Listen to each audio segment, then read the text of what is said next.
Somewhere in a filing cabinet in Nairobi, there's a document most Kenyans have never been allowed to read.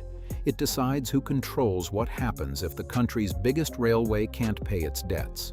For 8 years, 3 different governments fought in court to keep it that way. When it finally came out, the story wasn't the one everyone expected.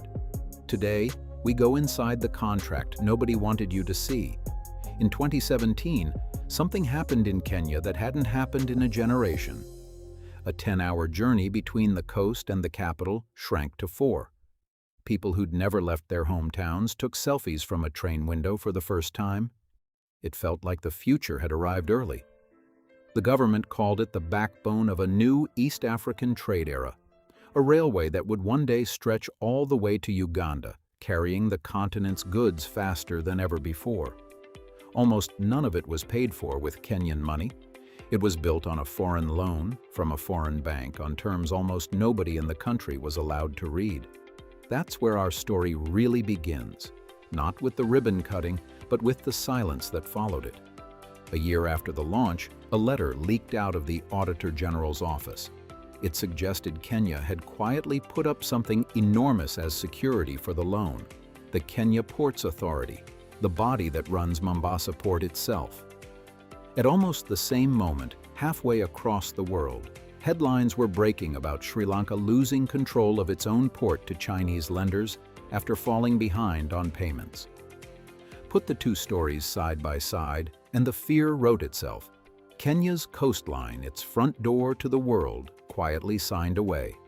Officials on both sides denied it. But denial without evidence is just another rumor wearing a suit, and Kenya wouldn't release the contract to prove them right, because, as it turned out, the contract itself forbade it.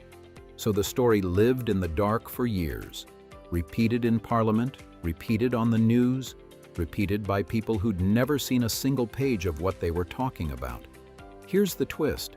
When legal researchers finally got their hands on the real text, years later, the port seizure story didn't hold up. The Port Authority wasn't pledged as security at all. It had simply promised to keep sending cargo through the railway as a customer, not as collateral. The scandal everyone had been shouting about for years was built on a misreading. But that misreading did something useful. It got people looking, and what they found instead was quieter, slower, and in some ways more dangerous than a single dramatic seizure clause. The truth was, never a single smoking gun clause. It was a structure, 3 separate loans stacked on top of each other, borrowed from one lender for one project, on terms weighted heavily in that lender's favor. Buried inside were 2 clauses that mattered far more than the port rumor ever did. The first, Kenya agreed to give up its sovereign immunity, a legal shield governments normally hold, across essentially all of its assets in any jurisdiction if repayment ever failed. Not just one asset, the country's exposure in general. The second, a confidentiality clause. Kenya promised never to reveal the terms of the deal without the lender's permission, not to journalists, not to Parliament, not in practice to the citizens whose taxes were servicing it. That second clause is the one that actually explains everything that came before it. The years of denial, the refusal to release documents, the court battles. It wasn't a cover-up of a port seizure. It was a cover-up of the fact that citizens had no right to know the terms of their own country's largest debt. 2 governments, 6 years apart, tried to keep that seal in place. President Uhuru Kenyatta's administration cited the confidentiality clause when a court first ordered disclosure in 2022 and largely ignored it. His successor, William Ruto, released a handful of documents but held the rest back. Activists kept pushing. And in May 2026, Kenya's Court of Appeal finally dismissed the government's last appeal, ruling, in the judge's own words, that access is the rule, secrecy the exception that must be earned by the state, and that a confidentiality clause with a foreign lender cannot override a citizen's constitutional right to see how public money is spent. Here's what makes this genuinely unresolved right now, as you're watching this. Complying with that order could put Kenya in breach of its actual agreement with China Exim Bank, the same contract that forbids disclosure without Beijing's written consent. Kenya's own government has warned in these very court proceedings that revealing the documents could expose the country to a lawsuit or penalties from its own lender.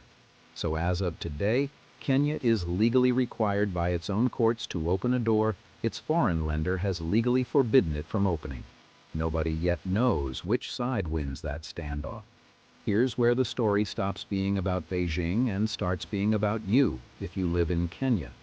To help repay the loan, the government folded a percentage onto the price of nearly everything the country imports, a charge that's followed almost every shipment into the country for over a decade. You don't see it as a line item at the till. You feel it in the price of a phone, a spare part, a bag of imported rice. Every Kenyan who has ever bought something shipped in through the coast has been paying into this railway, whether they've ever set foot on it or not. And it's been quietly rising. And the railway itself, it doesn't earn enough to cover what it costs. There's a specific mechanism buried in the loan agreement explaining why. All SGR revenue has to sit in a special account, jointly controlled with the Chinese lender, until it hits a minimum balance. That threshold has never once been reached since commercial operations began, which means revenue from the railway has never actually been used to repay the loan that built it, not once. Instead, year after year, the government pours in public money that could have gone to a hospital ward, a school block, a rural clinic, just to keep servicing the debt directly.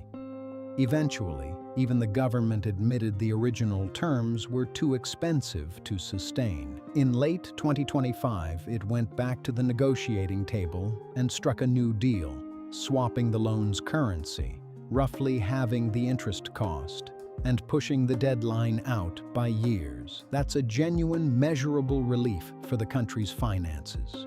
Treasury really is now paying less each year than it used to. It's also, quietly, an admission. The future of African trade came with a price tag that even its own government eventually called unsustainable.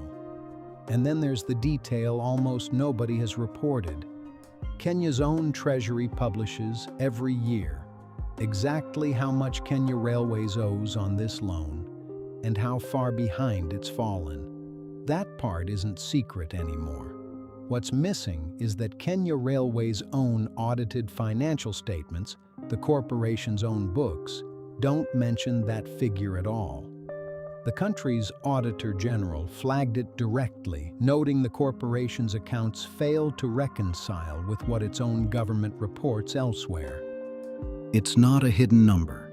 It's a number the government publishes in one place, and the very corporation that owes it leaves out of another, sitting unreconciled, in plain sight, for anyone who bothers to compare the two documents side by side.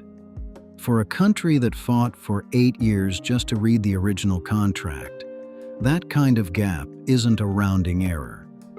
It's a second, quieter secret, sitting right where the first one used to be. So, is the SGR the backbone of East African prosperity, or a debt trap in disguise? Neither story on its own survives contact with what's actually in the contract. There is no clause handing Mombasa port to a foreign government. That fear, however real it felt, was built on a misreading.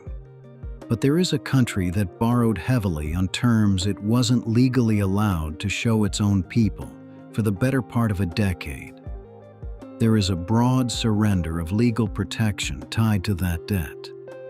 There is a rising tax on almost everything Kenyans import, funding a railway whose own revenue has never once been allowed to repay it. There is a real discrepancy between what the government reports and what the railway's own books admit to. And right now, there is a country whose own courts and whose own foreign lender are pulling it in opposite directions on the single question of whether Kenyans get to see the contract at all.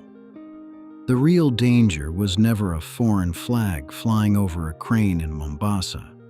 It's a debt whose true shape the public still can't fully see, even after winning the right, in court, to finally look, because the country that lent the money hasn't agreed to let it happen yet. Next time someone tells you the danger is China taking the port, tell them the real fight happening right now isn't over a port. It's over whether Kenyans are even allowed to read what their own government signed.